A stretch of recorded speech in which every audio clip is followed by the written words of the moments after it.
প্রিয় দর্শক, আমন্ত্রণ জানাচ্ছি টিভিএন24 এর নিয়মিত আয়োজন টিভিএন নলেজ দেখার জন্য। সাথে আছি ডাক্তার সজল আশফাক।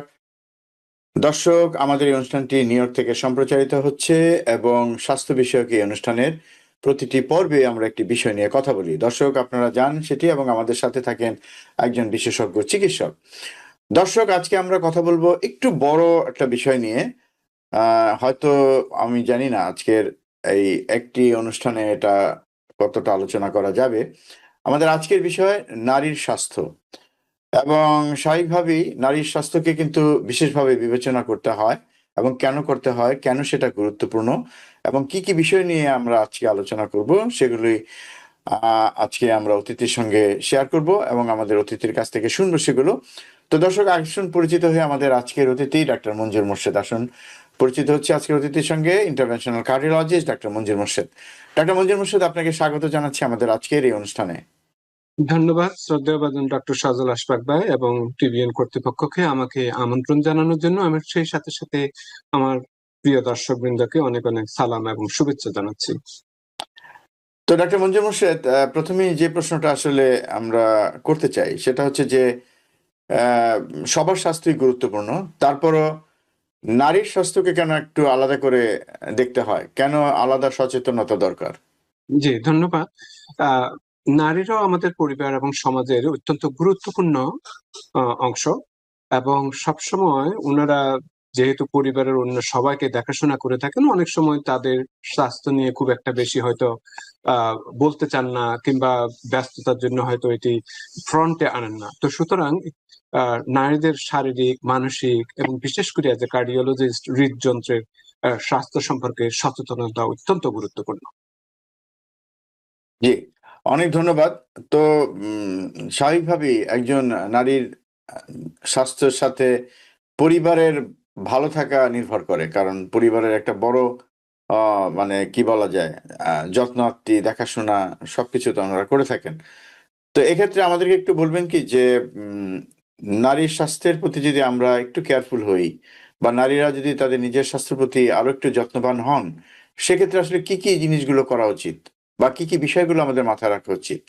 জি, প্রথমত এটি তো খুবই বড় একটা প্রশ্ন।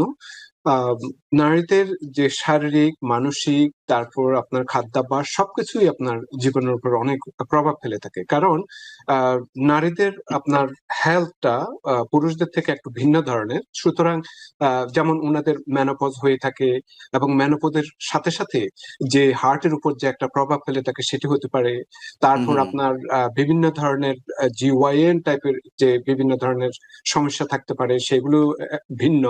তো সেটা হতে পারে। এছাড়াও পরিবারের যেহেতু অনেক চাপ ওনারা যেহেতু বহন করে থাকেন, অবশ্যই পুরুষদের সাথে সেই ক্ষেত্রেও কিন্তু ওনাদের প্রতি একটু যত্ন নেওয়া দরকার। তো সুতরাং নারীদের যে যে ওমেন্স যে হেলথটা আছে, সেটি হার্টের ব্যাপারে হোক, সেটি আপনার বিভিন্ন ধরনের জিওআইএন এর ব্যাপারে হোক, কিংবা হুম, প্রেগনেন্সির ব্যাপারে হোক, অনেক কিছুই খুবই ইম্পর্টেন্ট বহন করে থাকে। কেননা এগুলো যদি আমরা ইগনোর করে থাকি, তাহলে এটা পরবর্তীতে তাদের উপর যে প্রভাব ফেলে সেটি আমাদের পরিবারের সবার উপরে প্রভাব ফেলে। অনেক ধন্যবাদ ডাক্তার মঞ্জুর মোর্শেদ। তাহলে আপনি একটু আগে বলছিলেন যে হার্টের কথা এবং মেনোপজের কথা। তো এক্ষেত্রে একটা ধারণা কিন্তু আছে যে হার্টের সমস্যা, বিশেষ করে হার্ট অ্যাটাকের সমস্যা আ উম শুধুমাত্র পুরুষেরই হয় কেউ, কেউ ভাবেন। আবার কেউ, কেউ ভাবেন যে না, পুরুষদের বেশি হয়। এক্ষেত্রে নারীদের ক্ষেত্রে এই যে কি বলা যায় যে হার্টের রোগ কতটা সাধারণ বা কতটা কমনলি তাদের মধ্যে দেখা দেয়? জি, খুবই গুরুত্বপূর্ণ প্রশ্ন। দেখেন, ওমেনদের ক্ষেত্রে যে হার্টের যে সিমটম গুলো হয় হুম, সেগুলি হুম। ম্যাক্সিমাম ক্ষেত্রে আপনার ডিফারেন্ট হয়ে থাকে। পুরুষদের ক্ষেত্রে, পুরুষদের যেমন আমরা হার্ট অ্যাটাক বলতে যেরকম তীব্র ব্যথা বুঝে থাকি, কিংবা আরো অন্যান্য যে সিমটম গুলো আছে সেগুলো হুম, হুম। বুঝে থাকি, কিন্তু ওমেনদের ক্ষেত্রে এটা ভিন্ন হয়ে থাকে। কারণটা হচ্ছে যে ওমেনদের যখন হার্ট ডিজিজটা হয়ে থাকে, সেটি মাইক্রোভাস্কুলার ডিজিজে একদম ইভেনলি সর্বত্রই ছড়িয়ে যেতে পারে। এটির কারণটা হচ্ছে, যেমন আপনি মেনোপজের কথা ধরুন। হুম, মেনোপজের সময় যে অ্যাস্ট্রোজেন এবং প্রজেস্টেরন যে ওমেন্স হরমোন আছে, সেটি জি। যেরকম আপনার প্রোটেকশন দিয়ে থাকে ব্লাড ভেসেলের, ইলাস্টিসিটি, ফ্লেক্সিবিলিটি যে থাকে, সেটি আপনার তখন কমে যায়, যার ফলে এই যে মাইক্রোভাস্কুলার ডিজিজ গুলো কিন্তু একদম ইভেন হয়ে যায়, এবং যার ফলে মহিলারা কিন্তু আপনার অনেক ক্লান্তি বোধ করতে পারেন। টিপিক্যাল যে মেনদের যে সিমটম আছে সেটি না হতে পারে, যেমন আপনার অনেক ক্লান্তি বোধ করতে পারেন, অনেক সময় ঘাড়ে বা পিঠে ব্যথা অনুভব করতে পারেন, তারপর অনেক সময় শ্বাস প্রশ্বাসের কষ্ট অনুভব করতে পারেন, যেটিকে আমরা এটিপিক্যাল সিমটম বলে থাকি। সচরাচর যে সিমটম গুলো দেখা যায় সেগুলো কিন্তু দেখা যায় না, সেটি একটা কারণ হচ্ছে। তারপর হচ্ছে যে আপনার আহ, এই যে অ্যাস্ট্রোজেন প্রজেস্টেরনের কথা বললাম সেটি আছে। এছাড়াও তারপর তাদের যে ওভুলেশনের সাথে যে একটা সাইকেল আছে, অনেকের হাতে পিসিওএস হয়ে থাকে, সেটি একটা কারণ হতে পারে। তো এই জন্য এই সমস্ত কারণে আপনার মহিলাদের ক্ষেত্রে কিন্তু হার্ট ডিজিজটা একটু ভিন্ন হতে পারে। জি, অনেক ধন্যবাদ। অনেক ধন্যবাদ। তার মানে বিষয়টা হচ্ছে যে উপসর্গটা একই রকম হবে না, একটু ভিন্ন রকম হবে। তো সাধারণভাবে আমরা যেটা জানি যে ব্যথাটা বুকের বাম পাশে হবে, ব্যথাটা উপরে ঘাড়ের দিকে যেতে পারে, হাতে বাম হাতের দিকে যেতে পারে, বুকের মাঝখানে হতে পারে, পিছনে যেতে পারে, মনে হবে যে বুকটা চেপে ধরেছে। বলা হয় না যে এলিফ্যান্ট অন চেস্ট, জি তা জি। বুকের মধ্যে মনে হাতি বসে আছে, এত এত কষ্ট হবে। তো এক্ষেত্রে আহ, মানে নারীদের যদি হার্ট অ্যাটাক হয় সেক্ষেত্রে উপসর্গটা ভিন্ন, মানে সেটা উপসর্গর বিবেচনায় কি ধরনের ভিন্নতা দেখা যায়, মানে কি ধরনের উপসর্গ হয়? জি, যেটা আমি বললাম সর্বপ্রথম হচ্ছে যে অস্বাভাবিক ভাবে ক্লান্তি ফিল করা, দুর্বলতা আচ্ছা। ফিল করা, এটি একটা। হুম হুম তারপর হুম। শ্বাসকষ্ট, দেখেন শ্বাসকষ্ট এগুলো অনেক কারণে হতে পারে। হতে অনেক পারে। সময় মানুষ ভাবতে পারেন যে হ্যাঁ ওবেসিটির জন্য হচ্ছে বা অন্য কোনো কারণে হচ্ছে, জি। শ্বাসকষ্ট হতে পারে। তারপর বমি বমি ভাব, এটাও হুম হুম। কিন্তু খুবই ভেগ টাইপ অফ সিমটম। তারপর আপনি আচ্ছা যেটি আচ্ছা। বললেন যে ব্যথাগুলি আপনার যেরকম টিপিক্যাল যে ব্যথা আপনি বর্ণনা দিলেন, বিভিন্ন জায়গায় যায়। রেডিয়েশনটা সেভাবে না হয়ে আপনার একটু পিঠে ব্যথা করছে, ঘাড়ে ব্যথা করছে, হ্যাঁ তারপর হ্যাঁ। মাথাটা একটু ঘুরতেছে, তারপর আপনার হয়তো অনেক ঢেকুর আসতেছে, বারবিং, হুম হুম। তারপর এই ধরনের বেশ অ্যাটিপিক্যাল সিমটম হতে পারে। এবং আচ্ছা আচ্ছা। এই টিপিক্যাল পুরুষদের যে সিমটম গুলো হয়ে থাকে হুম সেগুলোও হুম। হতে পারে, কিন্তু নারীদের ক্ষেত্রে এগুলিও হতে পারে। এবং বিশেষ করে আমরা এল্ডারলি যখন বলে থাকি, জি। ডায়াবেটিস এর ক্ষেত্রে যেরকম বলে থাকি, হুম হুম সেরকম হুম। অ্যাটিপিক্যাল সিমটম গুলো এই নারীদের ক্ষেত্রেও হতে পারে। তাহলে তো মানে জিনিসটা এমন যে একজন নারী যদি হার্ট অ্যাটাক হয়, স্বাভাবিকভাবে আমাদের যে একটা সাধারণ ধারণা সেই ধারণার বাইরে তার সমস্যাগুলো হচ্ছে, মানে উপসর্গগুলা। সেক্ষেত্রে তো মানে পরিবারের সদস্যরা অনেক সময় হয়তো বুঝতে নাও পারেন, বা একজন নারী নিজেও হয়তো বুঝতে না পারেন যে ওনার হার্ট অ্যাটাকের সমস্যা হয়েছে। তো এক্ষেত্রে তো আসলেই ওনাদের হয়তো হার্ট অ্যাটাক হয়েছে, কিন্তু তাৎক্ষণিকভাবে যে ব্যবস্থাটা নেওয়া দরকার সেটা তো আসলে এক্ষেত্রে হয়তো নেওয়া নাও হতে পারে, কারণ তো বোঝা যাচ্ছে না, মনে হচ্ছে যে হয়তো গ্যাসের সমস্যা বা মাথা ঘোরাচ্ছে, শরীরের শারীরিক দুর্বলতা ইত্যাদি ইত্যাদি। তো তো সেক্ষেত্রে আসলে উম, একজন কার্ডিওলজিস্ট হিসাবে আপনি কি মনে করেন যে একজন নারীকে তার হার্ট অ্যাটাক হচ্ছে কিনা বা হলো কিনা সে ব্যাপারে আহ, কি ধরনের সচেতন হওয়া উচিত? আপনি যে উপসর্গের কথা বললেন, এগুলি হলেই কি তারা সন্দেহ করবেন হয়তো বা হার্ট অ্যাটাক হয়েছে? বা আমরা যেটা জানি না যে সাধারণ যে যে অ্যাকিউট হার্ট অ্যাটাক যখন হয় তখন তো অনেক ব্যথা হয় এবং বোঝা যায় যে লোকটা হয়তো মরেই যাবে কিনা, এরকম একটা অবস্থা হয়, তাই না? তো নারীদের কি সেরকম কোনো বিষয় আছে কিনা? জি, প্রথমত এই ধরনের সিমটম যদি অনগোয়িং হয়ে থাকে তাহলে হ্যাঁ হ্যাঁ। অবশ্যই ডাক্তারের শরণাপন্ন হতে হবে এবং কিছু টেস্ট করতে হবে। যেহেতু সিমটম গুলো খুবই ভেগ টাইপ অফ সিমটম, জি। অস্পষ্ট সিমটম, হুম। তাহলে আপনাকে অনেক কিছু রুল আউট করতে হবে। এটি কি যে কোনো হরমোনালের কারণে, নাকি শারীরিক মানসিক অনেক কিছু অন্য কোনো কারণে, হুম এটা হুম। কিন্তু রুল আউট করতে হবে। এবং সেই সাথে সাথে আপনাকে হার্ট ডিজিজ আছে কিনা সেটিও আপনার দেখতে হবে। আপনি দেখতে যেটি হবে। বললেন অ্যাকিউট হার্ট অ্যাটাক হচ্ছে কিনা, অ্যাকিউট হার্ট অ্যাটাকটা আপনার বুঝতে হলে আপনাকে ব্লাড টেস্ট করতে হয়, ট্রপোনিন দেখতে হয় হ্যাঁ বেড়েছে হ্যাঁ। কিনা, তারপর আপনার ইকিজি এসটি চেঞ্জেস আছে কিনা সেটি দেখতে হয়। এবং এইগুলি ডাক্তার ছাড়া আপনি তো সহজে বুঝবেন না। সেটাই। যেহেতু অনগোয়িং যদি এই ধরনের প্রসেস থেকে থাকে, হুম এবং হুম। বিশেষ করে যদি আন্ডারলাইং যদি কিছু প্রবলেম থেকে থাকে, যেমন আমি বলে থাকি, যেমন মেনোপজ হচ্ছে, হুম হুম। মেনোপজ হয়ে গেছে সেই বোনের বা মায়ের, হ্যাঁ, তারপর কিংবা অন্য কোনো আন্ডারলাইং মেডিকেল কন্ডিশন আছে, যেমন আপনার পরিবারের মধ্যে হার্ট ডিজিজ আছে, কিংবা ডায়াবেটিস আছে, কিংবা হুম। প্রেশারের সমস্যা আছে, কিংবা কোলেস্টেরলের সমস্যা আছে, এগুলো যদি থেকে থাকে তাহলে অবশ্যই আপনার ডাক্তারের শরণাপন্ন হতে হবে। অবশ্যই, অনেক ধন্যবাদ। তার মানে হচ্ছে যে একজন নারী অনেক সময় যেসব উপসর্গগুলো আমরা সাধারণত খুব বেশি গুরুত্ব দেই না, সেরকম উপসর্গ যদি একটা পর একটা হতে থাকে বা সম্মিলিতভাবে হতে থাকে, তাহলে অবশ্যই আমাদের সন্দেহ করতে হবে। এবং একই সাথে আপনি যেটা বললেন, ওনাদের যদি মেনোপজ হয়ে থাকে বা পরিবারে হার্ট অ্যাটাকের ইতিহাস থাকে, ডায়াবেটিস থাকে, সেক্ষেত্রে অবশ্যই অবশ্যই দ্রুত দেখতে হবে যে বিষয়টা হার্ট অ্যাটাক কিনা। অনেক ধন্যবাদ ডাক্তার মঞ্জুর মোর্শেদ। আমার মনে হয় যে এই বিষয়টা দর্শক আপনারা যারা দেখছেন একটু অনুধাবন করবেন। এটা তো গেল মানে মানে যাদের মেনোপজ হয়ে গেছে, তাই না? তো কিন্তু ইয়াং যারা আছেন, হ্যাঁ, ধরেন ৩০-৪০ বা বিলো 50 যারা আছেন, যাদের বয়স, তাদের ক্ষেত্রেও কি হার্ট অ্যাটাকের ঝুঁকি পুরুষের মতোই আছে? জি, খুবই সুন্দর প্রশ্ন। এগেন হার্ট ডিজিজ কোনো বয়স ইদানিং মানে না, বিশেষ করে সাউথ এশিয়ান দের ক্ষেত্রে। এবং কিছু যদি আন্ডারলাইং আরো যদি প্রবলেম থেকে থাকে, যেটি আপনি কিছুক্ষণ আগে যে ফ্যামিলি হিস্ট্রির কথা বললেন, সেগুলির ক্ষেত্রে কিন্তু আপনাকে অবশ্যই খেয়াল রাখতে হবে। এছাড়া শুধু যে 50 বা অ্যারাউন্ড দ্যাট এইজে যে মেনোপজ হয় সেটা না, অনেক মহিলার কিন্তু তার আগেও আপনার মেনোপজ হতে পারে, যেমন প্রিমেচিউর ওভারিয়ান ফেলিওর, যে ক্ষেত্রে আপনার অ্যাস্ট্রোজেন প্রজেস্টেরন যদি না থেকে থাকে, তখন luteinising hormone, follicular stimulating hormone, এগুলি আর খুব একটা আপনার সে আগের মতো দেখা যায় না, যার ফলে তাদের আর্লি মেনোপজ বা যেটাকে আমরা প্রিমেচিউর ওভারিয়ান ফেলিওর জনিত কারণে মেনোপজ বলে থাকি, তো হুম, তাদের ক্ষেত্রেও কিন্তু এই সমস্যাগুলো হতে পারে। এছাড়া আপনার যাদের আপনার পিসিওএস আছে, মিন্স পলিসিস্টিক ওভারিয়ান ডিজিজ আছে, জি। তাদের ক্ষেত্রে আপনার ওবেসিটি বলেন, ইনসুলিন রেজিস্ট্যান্স বলেন, এবং সেই ক্ষেত্রে আপনার যে পুরুষদের যে অ্যান্ড্রোজেন হরমোনটা যে বেড়ে যাওয়ার সম্ভাবনাটা যে অনেক বেশি থাকে, এবং অ্যাগেইন অবুলেশনের ব্যাপারে অনেক প্রভাব ফেলে থাকে। তো এগুলির ক্ষেত্রেও কিন্তু আপনার হরমোনাল ইমব্যালেন্সের জন্য অনেক কিন্তু সিগনিফিকেন্ট গুরুত্ব বহন করে থাকে। তো এই সমস্ত ক্ষেত্রে কিন্তু একটা অ্যাগেইন 50 না হলেও যদি 30-40-এর ক্ষেত্রেও যদি আপনার আব্বার বা মায়ের কিংবা ভাই বোনের মধ্যে যদি হার্ট ডিজিজ হয়ে থাকে, যেমন আপনার 60, আপনার 55 এর নিচে কোনো পুরুষের যদি পরিবারের মধ্যে যদি আপনার হার্ট স্ট্যান্ড করানো হয়েছে, কিংবা মহিলাদের ক্ষেত্রে হয়তো 65 এর নিচে যদি পড়ানো হয়ে থাকে, কিংবা হার্ট বাইপাস হয়েছে, কিংবা হার্ট ডিজিজ হয়েছে, অ্যাকিউট হার্ট অ্যাটাক হয়েছে, এই সমস্ত কিন্তু এগুলো কিন্তু রেড ফ্ল্যাগ বহন করে থাকে। জি, অনেক ধন্যবাদ। তার মানে হচ্ছে যে আসলেই সাধারণভাবে আমরা যেটা ভাবি যে নারীরা কিছুটা হলেও হার্ট অ্যাটাকের ঝুঁকি থেকে কম অবস্থায় আছেন, কম ঝুঁকিতে আছেন, বিষয়টা ঠিক ততটা কম ঝুঁকিতে থাকার মতো না আসলে। তো অনেক ধন্যবাদ ডাক্তার মঞ্জুর মোর্শেদ। তো এক্ষেত্রে একটা প্রশ্ন এসে যায়, সেটা হচ্ছে যে এই যে যারা এই ধরনের ঝুঁকিতে আছেন পরিবারে, তাই না? নারীরা যারা বয়স্ক ধরি যদি, এবং যাদের এই সব ধরনের মানে রিস্ক ফ্যাক্টর গুলো আছে, ডায়াবেটিস বা পরিবারের ইতিহাস আছে, সেক্ষেত্রে মানে আগাম কি ব্যবস্থা নেওয়া যায়? মানে কি সচেতনতামূলক ব্যবস্থা নেওয়া উচিত? বা কি বিষয়গুলো করা উচিত? যেগুলো আমাদেরকে সতর্ক করবে, সচেতন করবে, আমরা হয়তো সাথে ব্যবস্থাটা নিতে পারবো যদি সেরকম কোনো দুর্ঘটনা ঘটে যায়।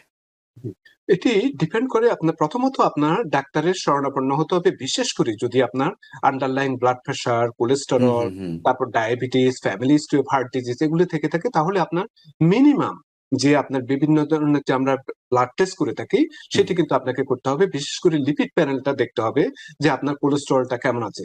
এছাড়া বর্তমানে আমরা আরেকটা জেনেটিক মার্কারও দেখে থাকি যে আপনার পরিবারের মধ্যে হার্ট ডিজিজ আছে কিনা। যেমন কারো পরিবারে যদি বাবা মার কোনো হার্ট ডিজিজ যদি নাও থেকে থাকে, হুম, হুম, হয়তো দাদা দাদির বা অন্য অ্যানসেস্টারের থেকে জিন বহন করতে পারে। আবার অনেক সময় বাবা মার থাকলে যে আপনার যে আবার হার্ট ডিজিজ থাকবে এরকমও না। তো সেটি জানতে হলে আমরা লিপোপ্রোটিন এ, অ্যাপোলিপোপ্রোটিন বি, এই ধরনের কিংবা আরো কিছু ইনফ্ল্যামেটরি মার্কার, এগুলো নিয়ে আমরা কিছুটা যাচাই করতে পারি। লিপোপ্রোটিন এটা আপনার অন্তত জীবনে একবার হলেও আপনার ডাক্তারের কাছ থেকে আপনি জেনে নিবেন। যদি আপনার 75 এর উপরেও হয়ে থাকে, হুম, কিংবা হুম। 200-300 হয়ে থাকে, তখন কিন্তু আপনি সিগনিফিকেন্ট কিন্তু আপনার রিস্ক ফ্যাক্টর একটা বহন করে থাকেন, যে আপনার হার্ট ডিজিজ হওয়ার ভবিষ্যতের সম্ভাবনা অত্যন্ত বেশি। এবং সেই ক্ষেত্রে তখন আপনাকে কোলেস্টেরলটা অবশ্যই চেক করতে হবে, কোলেস্টেরলটা নিয়ন্ত্রণ রাখতে হবে। বিশেষ করে এলডিএলটা আপনার মিনিমাম আপনার 70 নিচে রাখতে হবে। এবং এরপরে যদি আরো যদি পরিবারে যদি বেশ হার্ট ডিজিজ থাকে, কিংবা অন্য কোনো কোফ্যাক্টর থাকে, যেমন ডায়াবেটিস বা কিছু, হ্যাঁ, তখন আপনাকে আরো নিচে আহ, রাখতে হবে। তো এই জন্য আমি বলবো অন্তত মিনিমাম যে ব্লাড টেস্ট আছে, এর অ্যাডভান্স লিপিড প্যানেল আছে, তারপর জেনেটিক মার্কার যে আছে, সেগুলি আপনাকে দেখতে হবে। আর তাছাড়া অন্য কোনো সময়ে যদি আপনার পরিবারের মধ্যে যদি এওয়ার্টোপ্যাথি থেকে থাকে, যেমন আপনি সম্প্রতি আপনি জেনেছেন যে ইউএস সিনেটর যে মিস্টার ল্যান্সি, যে আপনার এওয়ার্টিক ডাইসেকশনে যে মারা গিয়েছেন, উনি মারা যাওয়ার একদিন একদিন আগেও উনি ভালো ছিল, হঠাৎ করে। তো এই পরিবারের মধ্যে যদি কারো যদি এরকম থাকে, কিংবা জেনে জেনেটিক কোনো যদি ডিজিজ থেকে থাকে, কার্ডিয়াক ডিজিজ, হুম যেমন হুম মারফান ডিজিজ, একটা এটা ড্যানলস সিনড্রোম বলেন, হাইপার ফ্লেক্সিবিলিটি সিনড্রোম বলে, ইত্যাদি অনেক কিছু। হ্যাঁ, তারপর হচ্ছে যে টার্নার সিনড্রোম বলে, এই ধরনের যদি থেকে থাকে অবশ্যই আপনি আপনার কার্ডিওলজিস্টের শরণাপন্ন হবেন, যাতে আপনার বিভিন্ন ধরনের টেস্ট করতে হয়। তো আপনি যে টেস্টের কথা বলেছেন সেটা ব্লাড টেস্ট।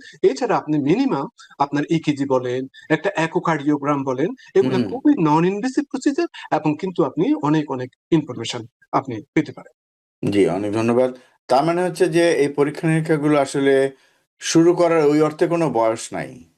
মানে একজন প্রাপ্তবয়স্ক নারী তিনি তার চিকিৎসকের কাছে যাবেন। নিয়মিত যেসব পরীক্ষা-নিরীক্ষাগুলো করা হয়, অ্যানুয়াল চেকআপ করা হয়, সবগুলোতে উনি আসলে পার্টিসিপেট করবেন এবং সেগুলোকে করাবেন। মানে ওই অর্থে যদি বলি যে আ এটা আসলে শুরুর বয়স কোনটা?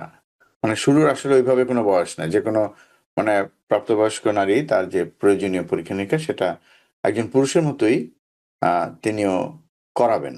বা চিকিৎসক তো অবশ্যই তাকে পরামর্শটাও দিবেন করার জন্য, তাই না? তো যাই হোক ডাক্তার মজিদ মোর্শেদ অনেক ধন্যবাদ। তো আমি ফাঁকে একটা জিনিস একটু দর্শকদের উদ্দেশ্যে একটু আরো পরিষ্কার করে নিতে চাই। আমার মনে হয় যে অনেকের এই প্রশ্নটা হয়তো আছে। আমরা বলেছি ২-১ বার। সেটা হচ্ছে যে এই যে মেনোপজ এবং আপনি ২ টো হরমোনের কথা বললেন, এস্ট্রোজেন, প্রজেস্টেরন এবং হার্ট অ্যাটাকের ঝুঁকি। এই ৩ টা বিষয় নিয়ে যদি একটু আলোচনা করেন যে মেনোপজের সাথে এই ২ টো হরমোনের সম্পর্ক এবং একই সাথে এই ২ টো হরমোনের সাথে মেনোপজ প্লাস ২ টো মিলিয়ে বা এটা হলে পরে হার্ট অ্যাটাকের ঝুঁকিটা কেন বাড়ছে? জি, খুবই সুন্দর প্রশ্ন। এস্ট্রোজেনটা হচ্ছে যে আপনার মহিলাদের হরমোন, যে মহিলাদের যে পারিপার্শ্বিক যে বিভিন্ন ধরনের ক্যারেক্টারিস্টিক থাকে, সেটি কিন্তু এই এস্ট্রোজেন হরমোনে দিয়ে থাকে। তো একটা সময় যখন এস্ট্রোজেনটা যদি আপনার কমে যায়, তখন আপনার এই ব্লাড ভেসেলের যে ফ্লেক্সিবিলিটি আছে, যে ইলাস্টিসিটি আছে, এটা তখন স্টিফ হয়ে যায়। স্টিফ হলে তখন কি হবে? তখন আপনার এই ব্লাড সার্কুলেশনটা তখন আপনার ভালো মতো হবে না। তারপর হুম, মাইক্রোভাস্কুলার যে ডিজিজ, মাইক্রোভাস ভেসেল যেগুলি আছে, ছোট ছোট যে রক্তনালী। গুলা আছে, ছোট ছোট ধমনী গুলা, হ্যাঁ, তো ওগুলো কিন্তু আপনার মারাত্মক ভাবে প্রভাবিত হয়ে থাকে। এই জন্য তখন আপনার এই যে আপনি যে আমি যে কিছুক্ষণ আগে বললাম, ক্লান্তি ভাব অনুভব করা কিংবা অন্যান্য ধরনের এটিপিক্যাল টাইপ অফ সিমটম গুলা, এগুলো কিন্তু একদম বাহির থেকে এসে আস্তে আস্তে আপনার হার্টের দিকে যেতে পারে।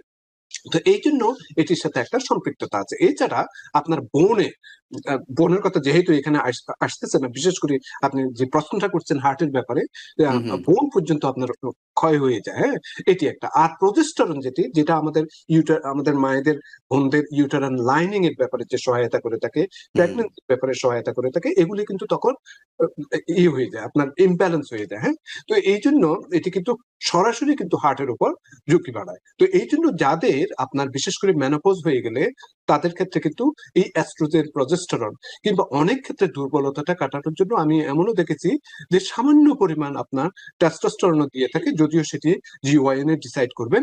কিন্তু আমি এস্ট্রোজেন এবং প্রজেস্টেরনের উপর বেশি গুরুত্ব দিতে চাই, এই জন্য যে হার্টের ঝুঁকিটা যাতে কমতে পারে। আচ্ছা, আচ্ছা। আর সবচেয়ে বড় কথা হচ্ছে যে এই ২ টো হরমোনই আসে ওভারি থেকে। জি। হ্যাঁ? তো স্বাভাবিকভাবেই এই ২ টো হরমোন তো ওভারি তো আসলে ফিমেল অর্গান।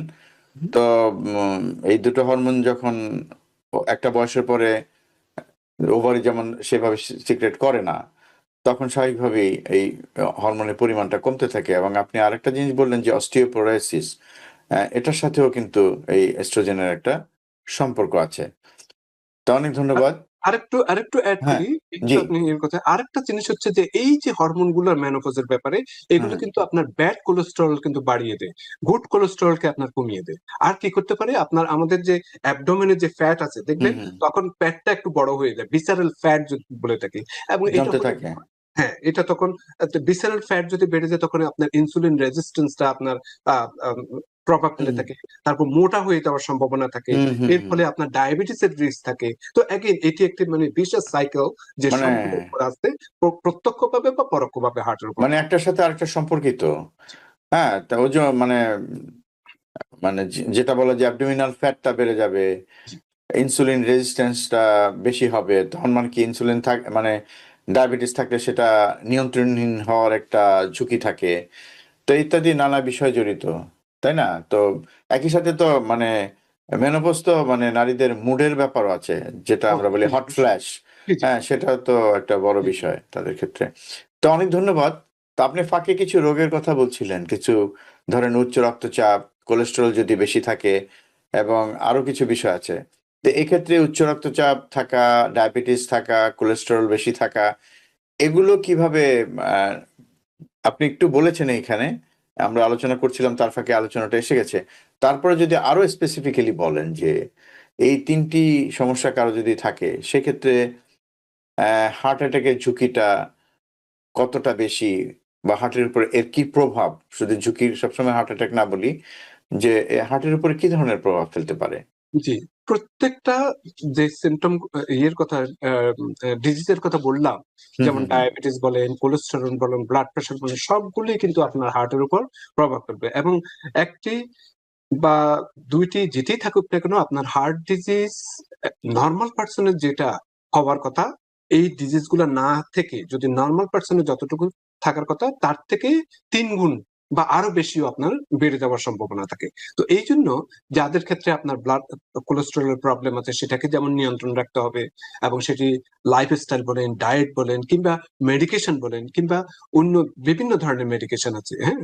সেটি আপনার জেনেটিক মার্কার দেখে সেটি আপনার ডাক্তার সাহেবরা আপনার এটি ডিসাইড করবেন। কিংবা ব্লাড সুগারটা আপনার কি পরিমাণে আছে সেটিকে আপনার নিয়ন্ত্রণে রাখা। এগেইন প্রত্যেকটা কিছুর সাথে আপনার ডায়েট, লাইফস্টাইল মডিফিকেশন অবশ্যই করতে হবে, এবং সেই সাথে সাথে আপনাকে প্রয়োজনে ওষুধের দরকার হলে আপনাকে নিতে হবে। কেননা এগুলি প্রত্যক্ষ পরোক্ষভাবে সবগুলোই আপনার হার্ট ডিজিজের উপর প্রভাব ফেলে।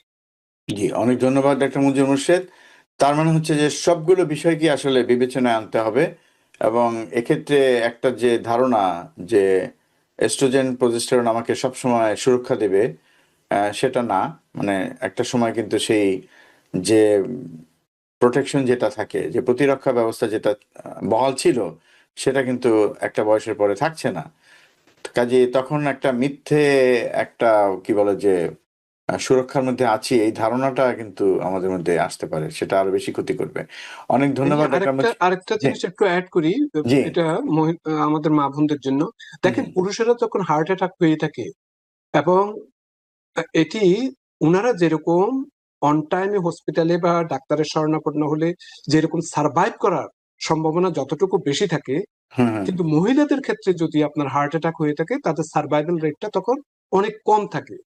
এটি আল্লাহ রাব্বুল আলামিন আমাদেরকে হয়তো পুরুষদের হয়তো স্ট্রেস আহ এটা রক্ষা করাটা হয়তো অনেক বেশি হয়তো এফোর্ড করতে পারেন বিধায় কিনা জানি না। হুম, কিন্তু হুম। মহিলাদের ক্ষেত্রে যদি হার্ট অ্যাটাক হয়ে থাকে তখন তাদের সারভাইভাল রেটটা পুরুষদের তুলনায় অনেক কম দেখা যায় আরকি।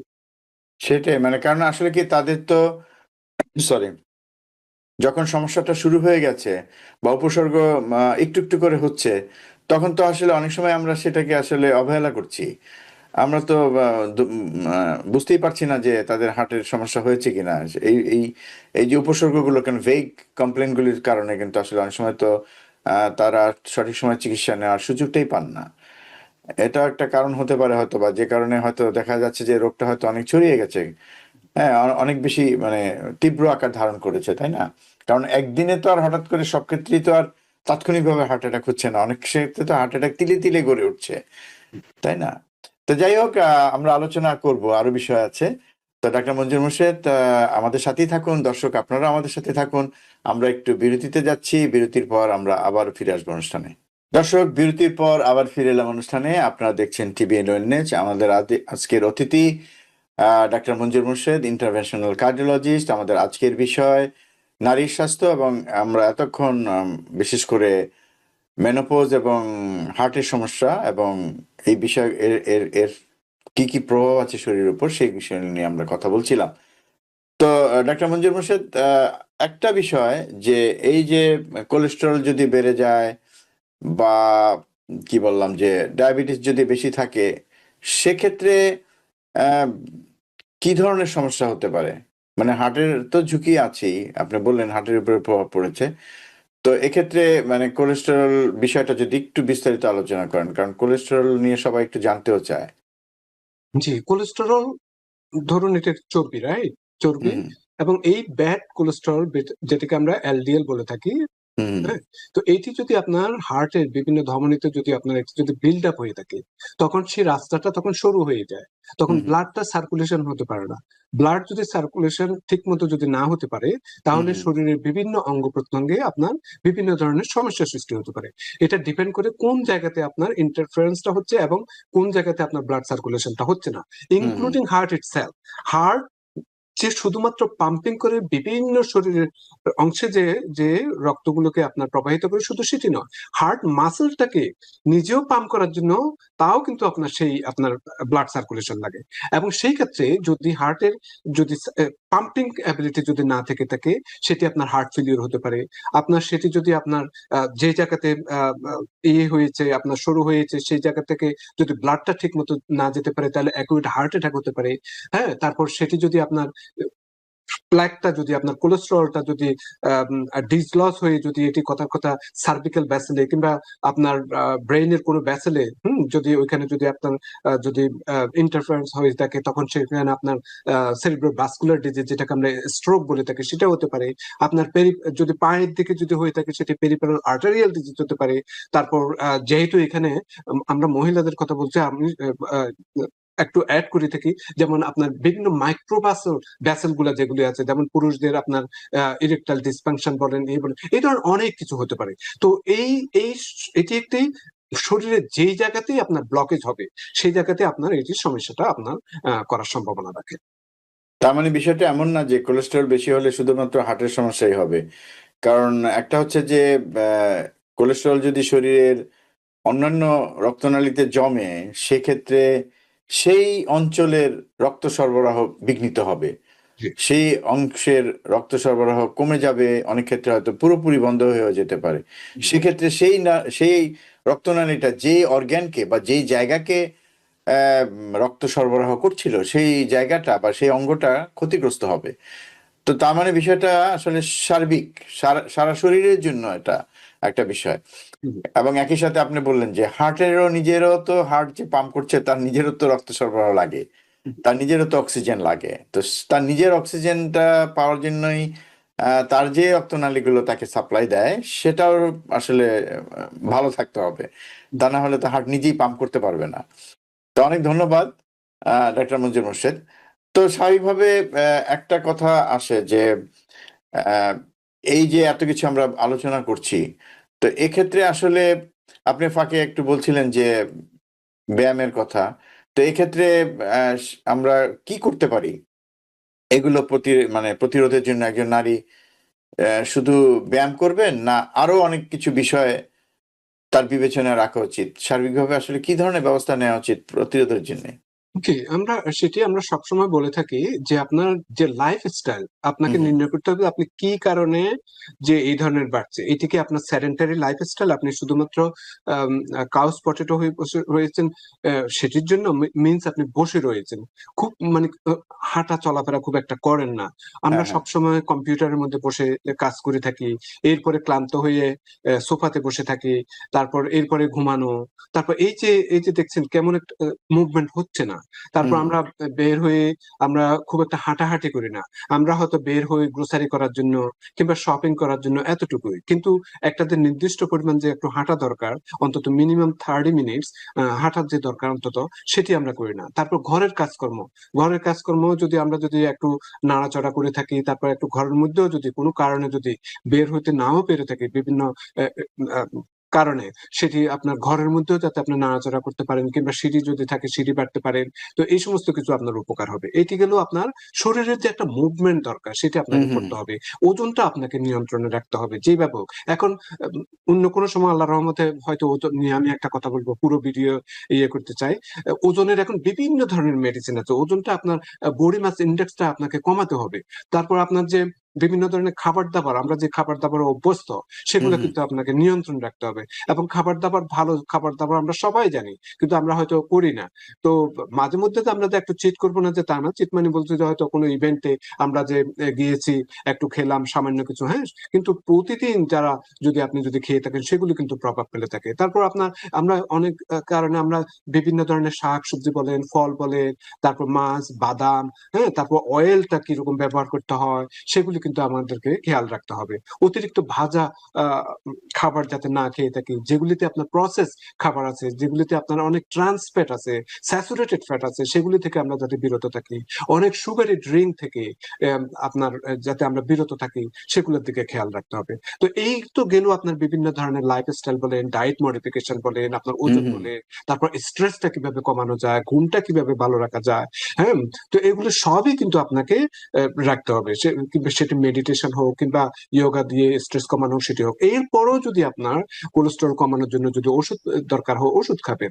যদি কেউ যদি হার্বালের উপর যদি আপনার যদি কিছুটা যদি ভক্তি থাকে, অবশ্যই আপনি সেটা নিতে পারেন, কিন্তু অ্যাগেইন ওষুধের প্রয়োজন হলে অবশ্যই ওষুধ খাবেন। এবং যে কোনো হার্বাল বা কিছু খেতে চাইলেও আপনার বা নিতে চাইলেও আপনি আপনার ডাক্তারের কাছে বলবেন, কেননা অনেক কিছু হার্বালের আমাদের অনেক রিসেন্ট কোনো সেই ধরনের রিসার্চ হয় না। আপনারা জানেন ফার্মাসিউটিক্যাল কোম্পানি কখনো সেই ব্যাপারে রিসার্চ করবে না, কিন্তু অনেক সময় এগুলি ড্রাগের সাথে ইন্টারাকশন হতে পারে। তো এই সমস্ত ব্যাপারে আপনি খোলাখুলি আলাপ করবেন। বুঝতে পেরেছি। তার মানে সেগুলোর ক্ষেত্রে একটু ঝুঁকি থাকে অনেক সময় ইন্টারেকশনের জন্যে। বিরূপ প্রতিক্রিয়া হতে পারে। তা আপনি বলছিলেন যে কোলেস্টেরল কমানোর ওষুধের কথা। যেটা আমরা জানি যে স্ট্যাটিন গ্রুপের যেসব ওষুধ আছে। তো এক্ষেত্রে সবার ক্ষেত্রেই কি কোলেস্টেরল কমানোর জন্য স্ট্যাটিন লাগে? না কোন পর্যায় থেকে শুরু করতে হয়? বা একটু যদি হ্যাঁ, তো ধারণা দেন। একটা পেশেন্ট যখন আসে, ব্লাড হ্যাঁ, হ্যাঁ। কোলেস্ট্রল যখন দেখেছি, তখন সেটির আপনার অনেক কিছু নির্ভর করে থাকে। সেটা আপনার ফ্যামিলি হিস্ট্রি আছে কিনা, কিংবা আন্ডারলাইং অনেক মেডিকেল কোমরবিডিটি আছে কিনা, যেমন ডায়াবেটিস, তারপর আপনার ব্লাড প্রেশার ইত্যাদি, তারপর মেনোপজ আছে কিনা সেটা দেখতে হবে। তারপর ফ্যামিলি হিস্ট্রির কথা তো বললাম, এরপরে হুম, হুম, কতটুকু কোলেস্ট্রল বেশি সেটার উপর নির্ভর করে। তারপর আমরা এএসসিবিডি রিস্ক ক্যালকুলেশন করে থাকি, সে কতটুকু রিস্কে আছে। হুম, হুম, লিপোপ্রোটিনে যেটা জেনেটিক মার্কারের কথা বললাম, সেটি কেমন, এগুলোর উপর ভিত্তি করে তারপরে একটা আপনার একটা কনক্লুশনে আসা যায় যে কোন ধরনের কোলেস্ট্রল মেডিসিনটা নেওয়া দরকার। কোলেস্ট্রল মেডিসিন নেওয়ার আগে সেই সাথে সাথে আপনার ডায়েট লাইফস্টাইলের কথা যেটা বললাম, সেটা অবশ্যই আপনাকে পালন করতে হবে। তারপর তাছাড়া ওই ব্যক্তির কিংবা পরিবারের যে হার্ট ডিজিজ আছে কিনা, কিংবা ওই ব্যক্তির আপনার কোনো ধরনের কোনো স্ট্যান্ড পড়ানো আছে কিনা, এগুলোর উপর ভিত্তি করে আপনার কোলেস্ট্রল মেডিসিন এক একজনের ক্ষেত্রে এক এক রকম ভাবে দেওয়া হয়। যদি হুম, কোলেস্ট্রল মেডিসিনে, ওরাল মেডিকেশনে যদি আপনার কোনো সেরকম কার্যকরী ভূমিকা পালন না করে থাকে, কিংবা লিপোপ্রোটিনে যদি অত্যন্ত মারাত্মক হয়ে থাকে, তখন আমরা অনেক সময় PCSK9 ইনহিবিটর যেমন রিপাতা জাতীয় এই ধরনের মেডিসিনও দিতে পারে, কিংবা 6 মাস অন্তর অন্তর ইনক্লিসাইরিন, যেটা আপনার স্মল RNA টাইপ অফ আপনার ইনহিবিটর, যেটা সেটিও দেওয়া যেতে পারে। তো এগেন এটি ডাক্তার সাহেব আপনার ইয়ে করবেন, ডিসাইড করবেন যে আপনার হুম, জন্য হুম। কোন কোলেস্ট্রল লোয়ারিং মেডিকেশনটা অ্যাপ্রোপ্রিয়েট।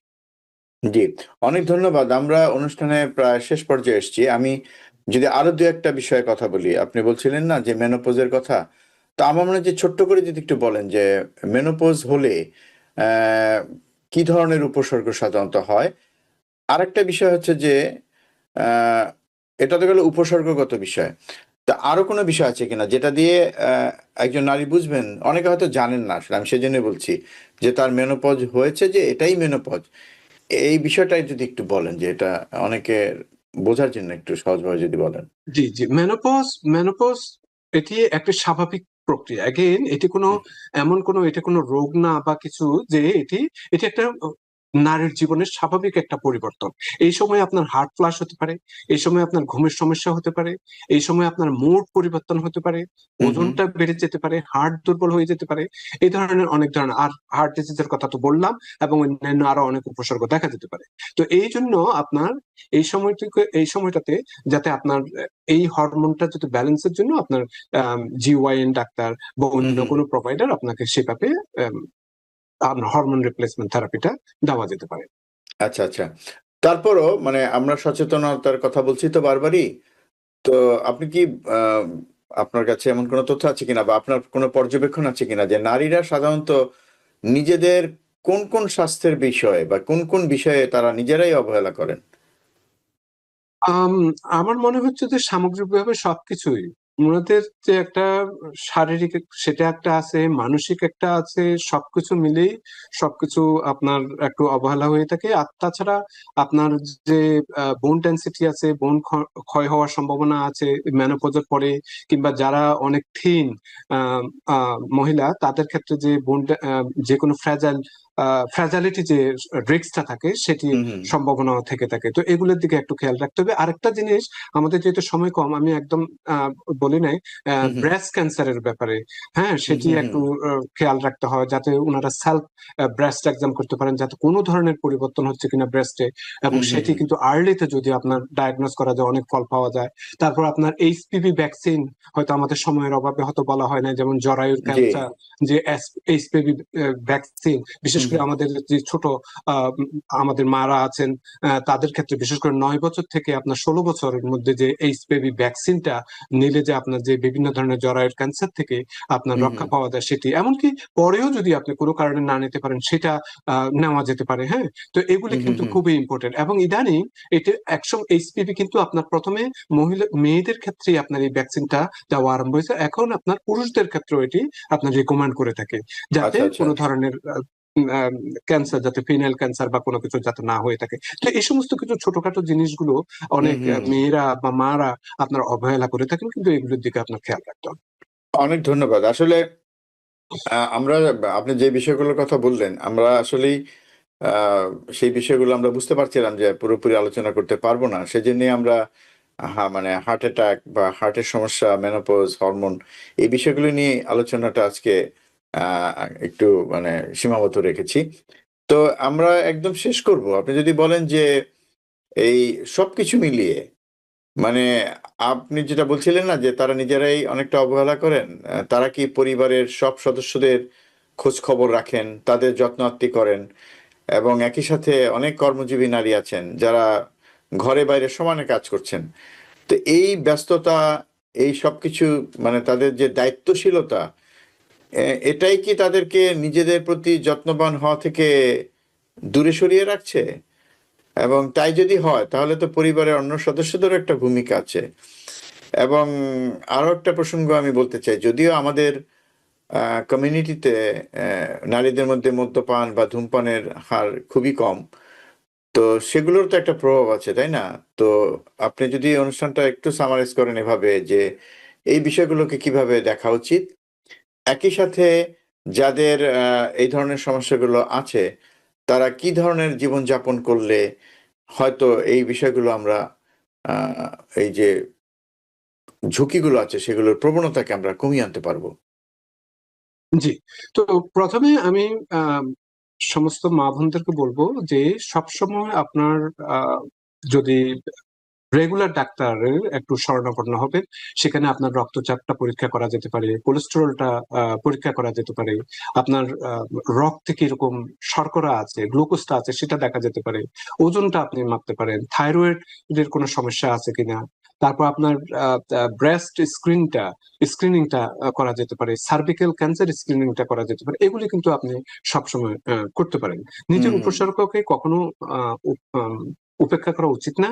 নিয়মিত পরীক্ষা করাতে হবে, এবং সেই সাথে সাথে মানসিক চাপকে আপনার গুরুত্ব দিতে হবে, যাতে বেশি এটি যাতে না হয়ে থাকে, এবং অসুস্থ হলে অবশ্যই চিকিৎসকের শরণাপন্ন হবেন। যেটি আপনি বলেছেন যে আমাদের মা বোনরা পুরো পরিবারকে আপনার অনেক অনেক অনেক সহায়তা করে থাকেন, গুরুত্ব বয়ে আনেন, সমস্ত কিছু ওনাদের উপরেই পুরো ঘরের একটা পুরো পরিবারটা চলার ব্যাপারে। তো সুতরাং ওনাদের স্বাস্থ্য যদি খারাপ থেকে থাকে এবং ওনাদের যদি শরীর যদি খারাপ হয়ে থাকে, তাহলে এটি পুরো পরিবারের উপর প্রভাব ফেলে থাকে, এবং সেটি অবশ্যই আমাদের কোনো অংশে কাম্য নয়। তো সুতরাং আমি বলবো, আপনাদের নিজেদের স্বাস্থ্যকে ভালোবাসুন, নিজেকে ভালোবাসুন, এবং পরিবারকে যেহেতু আপনারা এত ভালোবাসেন, সুতরাং আপনার নিজেকেও ভালোবাসতে হবে, যাতে আপনার পরিবারকে আপনি আরো বেশি ভালোবাসা দিতে পারেন। এবং সেই জন্য আপনার যতটুকু দরকার খাবার দাবার, নিয়মিত ঘুমানো, নিয়মিত হাঁটা, নিয়মিত পরীক্ষা করা, এগুলি কিন্তু সবই করতে হবে।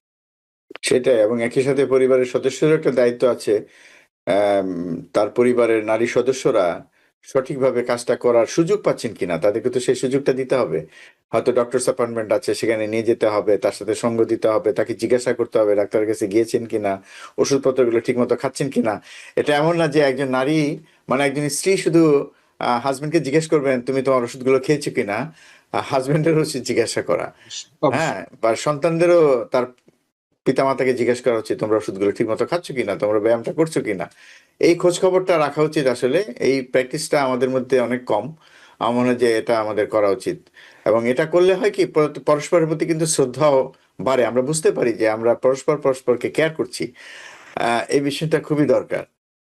তো ডাক্তার মজিদ মোর্শেদ, আপনি যে বিষয়গুলো বলছিলেন, আরো অনেক বিষয় আছে, সেগুলো আসলে আলাদাভাবে আরো একটি পর্ব হয়তো আমরা করব, কিন্তু আজকে আমাদের আলোচনাটা এটার মধ্যে সীমাবদ্ধ রাখলাম। আপনাকে অনেক ধন্যবাদ আমাদেরকে সময় দেওয়ার জন্যে। আপনি ভালো থাকবেন। আসসালামু আলাইকুম, থ্যাংক ইউ সবাইকে।